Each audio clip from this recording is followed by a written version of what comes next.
Numbers chapter 32. The Reubenites and Gadites, who had very large herds and flocks, saw that the land of Jazer and Gilead was suitable for livestock.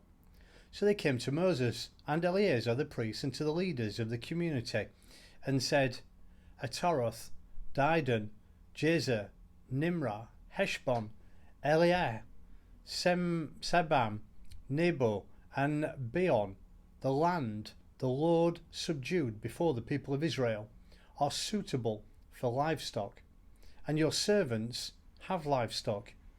If we have found favour in your eyes, they said, let this land be given to your servants as our possession. Do not make us cross the Jordan. Moses said to the Gadites and Reubenites, shall your countrymen go to war while you sit here? Why do you discourage the Israelites from going over into the land the Lord has given them? This is what the fathers did when I sent them from Kadesh Barnea to look over the land. After they went up to the Valley of Eshcol and viewed the land, they discouraged the Israelites from entering the land the Lord had given them. The Lord's anger was aroused that day, and he swore this oath, because they have not followed me wholeheartedly. Not one of the men 20 years old or more who came up out of Egypt will see the land I promised on oath to Abraham, Isaac and Jacob. Not one except Caleb, son of Jephunneh,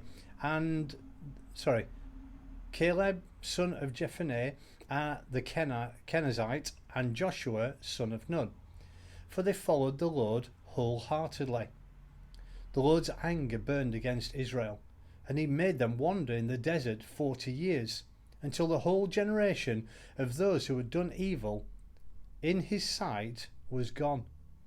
And here you are, a brood of sinners, standing in the place of your fathers and making the Lord even more angry with Israel. If you turn away from following him, he will again leave all his people in the desert, and you will be the cause of their destruction.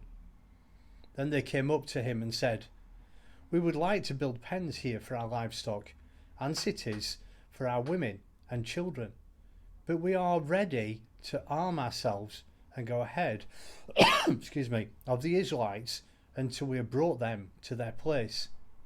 Meanwhile, our women and children will live in fortified cities for protection from the inhabitants of the land. We will not return to our homes until every Israelite has received his inheritance. We will not receive any inheritance from them on the other side of the Jordan, because our inheritance has come to us on the east side of the Jordan. Then Moses said to them, if you will do this, if you will arm yourselves before the Lord for battle, and if all of you will go armed over the Jordan before the Lord until he has driven his enemies out before him, then when the land is subdued before the Lord, you may return and be free from your obligations to the Lord and to Israel, and this land will be your possession before the Lord. But if you fail to do this, you will be sinning against the Lord, and you may be sure that your sin will find you out. Build cities for your women and children and pens for your flocks, but do what you have promised. The Gadites and Reubenites said to Moses, we, your servants, will do as the Lord commands.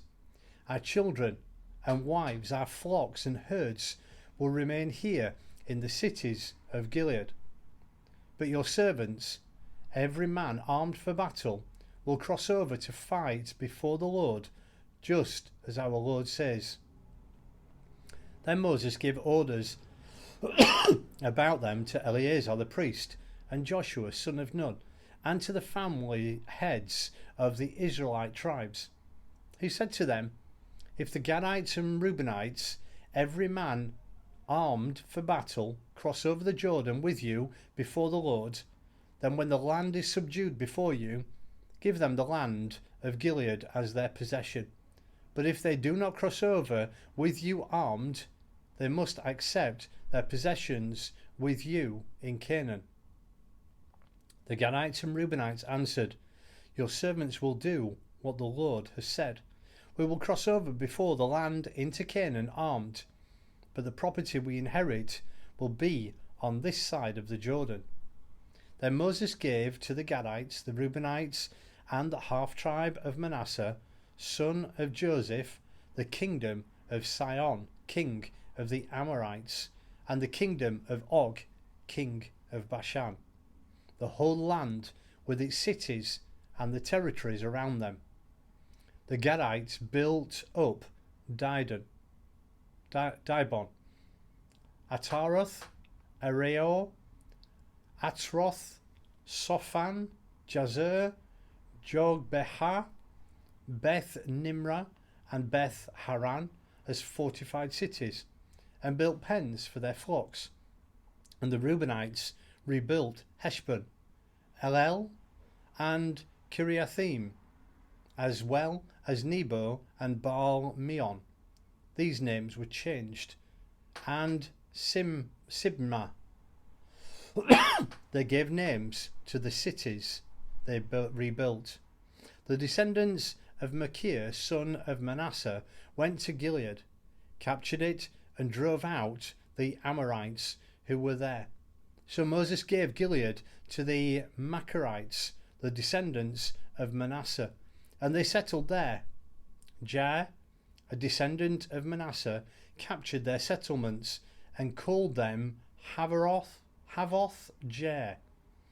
And Nobah captured Kenath and its surrounding settlements and called it Nobah after himself.